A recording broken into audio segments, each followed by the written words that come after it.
뭐 시장이라고 하면 항상 뭐 전통시장에는 좀 나이가 있으신 분들이 오기 때문에 그 민심 같은 경우에는 젊은 세대와 좀 다를 수 있겠다.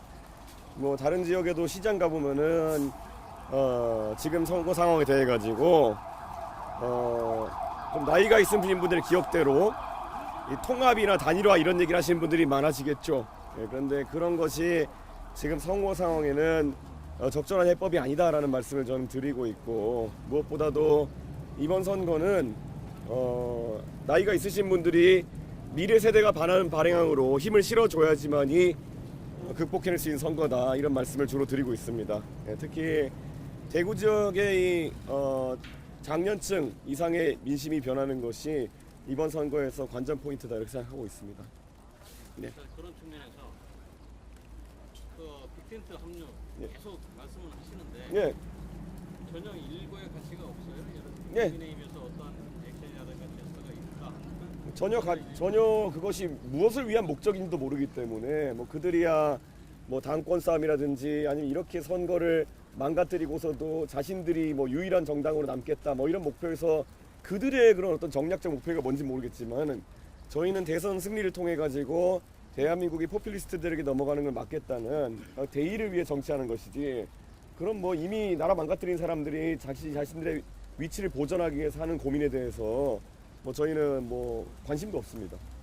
JTBC 배양입니다. 오늘 여야 후보들 TK 지역 찾아서 박정희 전 대통령에 대한 언급하고 왔는데요. 네. 이재명 후보는 뭐 산업화에 공이 있다, 김문수 후보는 대구 경북이 낳은 가장 위대한 지도자다, 이렇게 이야기하고 갔는데, 후보님도 평소에 박정희 전 대통령 가장 존경하는 정신 중 하나로 꼽는 걸로 아는데 의견 어떠신지 궁금합니다. 제가 박정희 대통령을 좋아하는 거는 그 당시 전후 아시아 지도자들 중에서 뭔가 해외 원조나 이런 걸 받았을 때 본인이 착복하지 않고 대한민국의 국가 발전을 위해서 대부분의 비용을 쓴 거의 유일한 지도자이기 때문에 그런 부분을 감사하게 생각하는 것이고, 저는 오히려 이재명 대표나 이런 분들이 최근에 경제정책이랍시고 내놓는 걸 보면은 그분들이 시대에 맞지 않게 오히려 박정희주의에 경도돼 있다, 이런 생각을 하고 있습니다. 예를 들어 AI에 관해서 해법을 내놓는 과정에서 뭐 몇백조 투자 계획 이런 걸 얘기한다든지, 아니면은 뭐 어떻게 본인이 이야기하는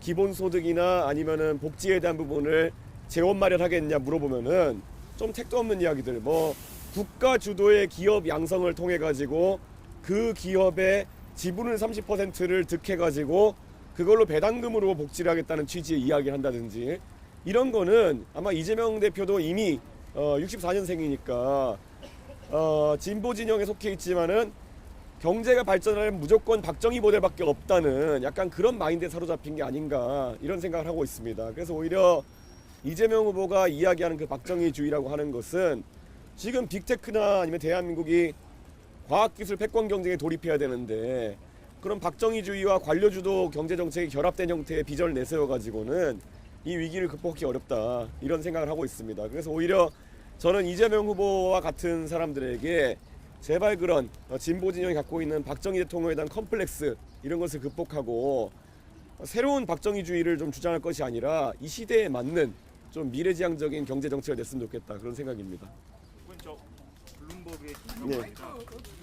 예, 지금은 마이크가 없어. 예. 오늘 그 이재명 후보가 유세 중에 이제 한국, 미국, 일본 동맹이 중요하다고 언급하면서 중국하고 러시아의 관계도 굉장히 중요하다고 언급을 했습니다. 근데 이제 그 과정에서 이전에 논란이 되었던 이제 CC의 발언은 하였고, 오늘은 조금 더 나아가서 일본 대사가 CC라는 말을 이해하지 못할까봐 감사합니다 이렇게 말을 했다라고 언급을 했는데, 후보님에 대한 뭐 외교의 관이라든지 그런 것들이 외교소에 있어 가지고는 첫째로 상대국을 희화화하거나 자극할 수 있는 것들을 하면 곤란합니다. 뭐 일본 대사의 그런 언급에 대해 가지고 뭐 굳이 인용할 필요가 있었느냐라는 생각이 들고요.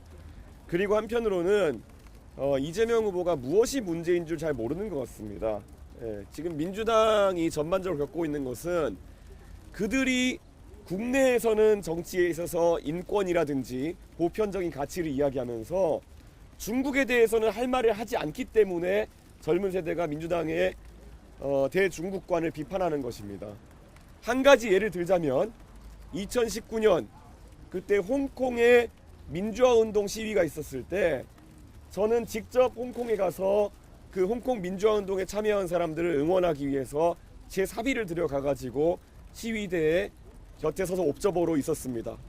그래서 경찰이 그들을 시위대를 구타하거나 아니면 잡으려고 할 때 저는 한국의 정치인임을 밝혔고 제가 이런 내용을 녹화해가지고 인터넷에 올릴 수도 있다라고 경고하면서 홍콩의 시민들을 지키려고 했었습니다. 그게 어쩌면 민주당에서 지금까지 계속 이야기해왔던, 예를 들어 광주 민주화운동에서 우리의 민주주의가 위기에 빠졌을 때 택시 운전사 같은 영화에서 보여진 것처럼 그 광주의 시민들의 손을 잡아준 사람들처럼 우리가 중국의 그런 반민주적인 행태에 있어서 홍콩 시민들의 손을 잡아줄 수 있는 그런 기회였을 겁니다.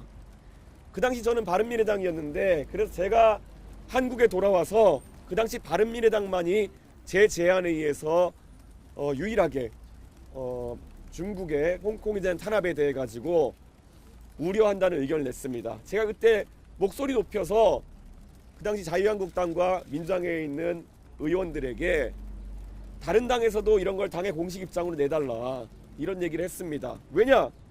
그때까지 민주화운동이나 이런 것에 대한 민주당의 스탠스라고 하는 것은 굉장히 확고하다고 생각했기 때문입니다. 그런데 유독 중국의 그런 행위에 대해 가지고는 아무 말도 못하는 그런 민주당의 행태를 보면서 이 사람들이 진짜 무슨 중국에 약점 잡혔나, 이런 생각을 한 것이 첫 번째요.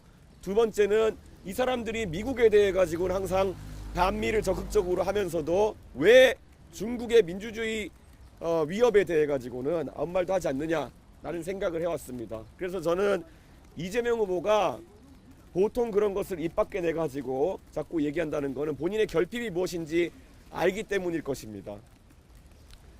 계속 틈만 나면 자유 얘기했던 윤석열 대통령이 전혀 자유에는 관심이 없었던 것처럼 오히려 본인의 결핍을 인지하고 한미일 이런 얘기하는 사람이 오히려 나중에 가서 외교관계에서 트러블을 일으킬 가능성이 높다, 저는 그런 생각을 합니다.